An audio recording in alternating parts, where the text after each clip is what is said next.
भगवान राम गुरुकुल गए हैं। गुरुकुल में जाकर के भगवान राम सारी शिक्षाएं प्राप्त करके वापस अयोध्या आए। भगवान अपने भाइयों के संग में भोजन करते हैं, छोटे छोटे भाइयों के संग में उन्हें वेद पुराण की कथाएं सुनाते हैं, माता पिता को प्रणाम करते हैं। इस चरित्र को देख करके पूरी अयोध्या प्रसन्न है, सारी अयोध्यावासी प्रसन्न है। अब ये कथा पहुंची आपके बक्सर में। बक्सर गए कभी? बक्सर नाम तो सुना होगा आपने, बक्सर जिला। बक्सर में कौन रहता है? विश्वामित्र महामुनि ज्ञानी विश्वामित्र जी रहते हैं। जब भी यज्ञ करने जाएं, कोई अनुष्ठान करने जाएं, तो दक्षिण दिशा से मारीच सुबाहु आकर के यज्ञ को विध्वंस कर दे। विश्वामित्र जी ने सोचा कि भगवान का अवतार इस धरा पर हो गया है, क्यों न चल के मैं भगवान को ही मांग लूं और अपने यज्ञ की रक्षा कर पाऊं। विश्वामित्र जी चले हैं। कहाँ आए? श्रीधाम अयोध्या जी में आए। महाराज दशरथ ने जब देखा विश्वामित्र जी को, बहुत ही आदर सेवा सत्कार किया, परम पुनीत आसन बिछाया, पद प्रक्षालन पांव पूजन किया। तत्पश्चात राम जी, लक्ष्मण जी, भरत शत्रुघ्न चारों भाइयों को बुला करके विश्वामित्र जी को प्रणाम कराया। राम लक्ष्मण प्रणाम करके एक तरफ खड़े हुए, भरत शत्रुघ्न भैया प्रणाम करके एक तरफ खड़े हुए, भोजन करने के लिए बैठे। विश्वामित्र जी जब भोजन करने बैठे तो महाराज दशरथ कहते हैं, ऋषिवर आपको दक्षिणा में जो जो चाहिए सब मांगिए। ब्राह्मण को जब भोजन कराएं तो दक्षिणा अवश्य दें। विश्वामित्र जी को क्या कहते दशरथ जी? आपको दक्षिणा में जो चाहिए, हाथी घोड़े सोने चांदी हीरे मोती राजपाट महल गाय, जो चाहिए सो मांगिए, मैं सब दूंगा। लेकिन विश्वामित्र जी मन ही मन सोच रहे हैं, महाराज आपको पता नहीं मैं क्या मांगने वाला हूं, जब बता दूंगा तो आप दे नहीं पाओगे। अब बार बार कह रहे मांगिए मांगिए। तो विश्वामित्र जी ने क्या कहा? महाराज अब इतना कह रहे हैं तो मैं बता ही देता हूं मुझे क्या चाहिए। कहा कही ना सरकार आपको क्या चाहिए? तो विश्वामित्र जी कहते हैं कि अनुजा समेता देहु रघुनाथ, मुझे लक्ष्मण के साथ राम जी को दे दीजिए। है जैसे ही सुना दशरथ जी ने कि राम को मांग रहे हैं, दशरथ जी क्रोध में आ गए। अरे हमने मांगने के लिए कहा सोने चांदी हीरे मोती राजपाट मांग लीजिए, आपने तो मेरे प्राण ही मांग लिए।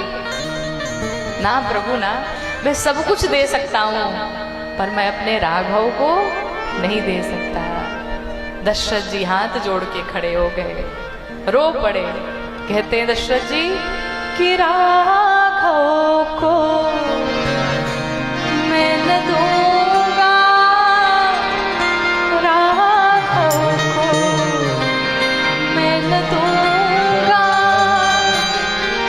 मुनिनाथ तजते तजते ये मेरे प्राण ना रहेंगे, मेरे प्राण ना रहेंगे। क्यों? यह दान करते करते राघव को मैं न दूंगा। प्रभु मेरे प्राण चले जाएंगे अगर मैंने राम को विदा किया, तो मैं राम को नहीं दे सकता। सब मांग लीजिए। अच्छा आपसे कोई कहे महाराज जो मांगी वो देंगे, खूब आपसे कहे और आप जब मांग ले तो मना कर जाए नहीं दूंगा। अब आप ईमानदारी से बताइए, आपको क्रोध आएगा कि प्रेम आएगा? गुस्सा आएगा ना। अभी तो कह रहे थे कि मांगो मांगो, मांग लिया तो मना कर दिया। लेकिन विश्वामित्र जी को क्रोध नहीं आया, विश्वामित्र जी को प्रेम आ रहा है। दशरथ जी पे कितना प्यार है भगवान राम से। अब मैं कैसे मांगू राम को? और मांगना भी आवश्यक है। उसी समय गुरुदेव वशिष्ठ आ गए। जब गुरुदेव वशिष्ठ आए, विश्वामित्र जी ने कहा सरकार एक उपाय करो, समझाओ महाराज को। ये तो इतना प्रेम करते हैं कि राम को जीवन में न देंगे, और अगर राम वन में नहीं गए तो आगे का कार्य कैसे बढ़ेगा। गुरुदेव वशिष्ठ कहे चिंता न करें, मैं कुछ करता हूं। गुरुदेव वशिष्ठ ले गए भीतर और महाराज दशरथ को समझाते हैं। विश्वामित्र जी की बातें सुनकर के गुरुदेव वशिष्ठ भीतर ले गए और गोस्वामी जी ने लिखा कि तब वशिष्ठ बहु विधि समझावा, तब वशिष्ठ बहुविधि समझावा। अर्थात बहुविधि मतलब बहुत प्रकार से नहीं समझाया। बहुविधि का अर्थ है घर में बहू लाने वाली विधि समझाया। गुरुदेव वशिष्ठ ने बताया कि घर में बहू कैसे आएगी। महाराज दशरथ से कहा महाराज क्या आप चाहते हैं कि आपके घर में बहू आ जाए, और वो भी एक नहीं 4-4 बहुएं। दशरथ जी कहे प्रभु ये होगा कैसे। अब बहू का नाम सुन के महाराज दशरथ जी खुश हो गए, बहू आएगी हमारी, मैं ससुर बन जाऊंगा। गुरुदेव वशिष्ठ ने कहा क्या आप चाहते हैं आपके 4-4 पोते हो जाएं? अब तो खुशी का कहाँ ठिकाना, हमारा पोता होगा, मैं बाबा कहेगा, लगे नाचने दशरथ जी। ये होगा कैसे।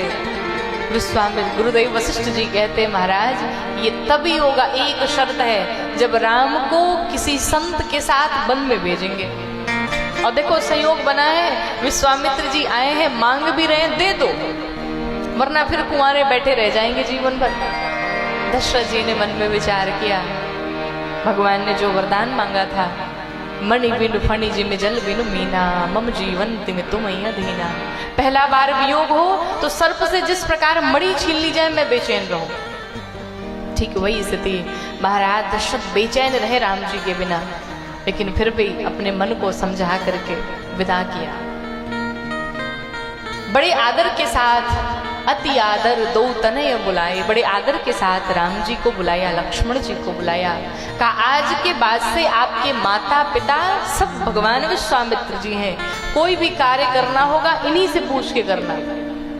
आदर के साथ में भगवान राम को विदा किया है। भगवान राम लक्ष्मण जी चले हैं विश्वामित्र जी के संग में। चलते चलते ताटक वन आया, और ताटक वन में ताड़का नाम की एक राक्षसी रहती थी। उस राक्षसी के कानों में जब भगवान की आवाज गई, ताड़का ने अपने हाथों को बढ़ाया भगवान को मारने के लिए। विश्वामित्र जी ने कहा राम इसका वध करिए। लक्ष्मण जी निकाले बाण ताड़का को मारने के लिए, पर मेरे प्रभु श्री राम इतने सरल हैं, इतने दयालु हैं। राम जी कहते लक्ष्मण किसी भी अबला पर, किसी भी स्त्री पर हाथ नहीं उठाना चाहिए, वार नहीं करना चाहिए। इधर जैसे ही विश्वामित्र जी ने सुना अबला, विश्वामित्र जी कहते राम ये अबला नहीं सबला है, न जाने कितनों को खा गई है, मारो इसे, इसे मारने में कोई दोष नहीं है। भगवान राम ने एक ही बाण प्राण हर लीना, दीन जाने निज पद दीना।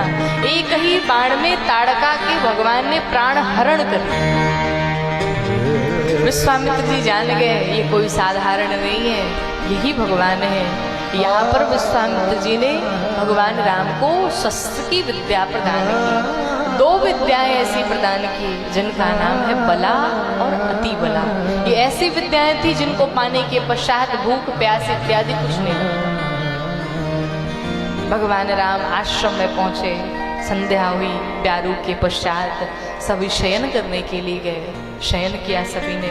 प्रातः काल जैसे हुआ उठे भगवान राम जी। लक्ष्मण जी गुरुदेव से कहते हैं गुरुदेव आप यज्ञ करना प्रारंभ किए, हम लोग पहरा दे रहे हैं। जैसे ही विश्वामित्र जी ने यज्ञ करना प्रारंभ किया, प्रतिदिन की भांति उस दिन भी मारीच और सुबाहु आए यज्ञ को विध्वंस करने के लिए। भगवान राम ने 2 बाण चलाए, एक बाण मारीच पर और एक बाण सुबाहु पर, लेकिन मारीच पर निष्फल बाण चलाया। क्यों? बेहोश करके मारीच को भगवान ने छोड़ दिया। क्यों छोड़ा? भगवान ने सोचा अगर मारीच अभी मर जाएगा तो आगे सोने का हिरण कौन बनेगा, इसलिए इसको बेहोश करके छोड़ो। और ऐसा कहते हैं कि मारीच को जब भगवान ने मारा तो मारीच मॉरिशस में जाके गिरा। मॉरिशस नाम सुना है ना, विदेश। कहते हैं मॉरिशस में बहुत भोजपुरी भाषी लोग हैं, भोजपुरी बहुत बोली जाती है। क्यों? क्योंकि मारीच था बक्सर का और बक्सर में भोजपुरी बोली जाती है और मारीच पहुंच गया मॉरिशस, इसलिए मॉरिशस में भोजपुरी ज्यादा बोली जाती है। तो मारीच को भगवान ने निष्फल बाण चला के छोड़ दिया, सुबाहु को मृत्यु दंड दिया। भगवान यज्ञ की रक्षा किए, यज्ञ संपूर्ण हुआ, चारों तरफ जय जयकार हुई। बोलो राम लला सरकार की।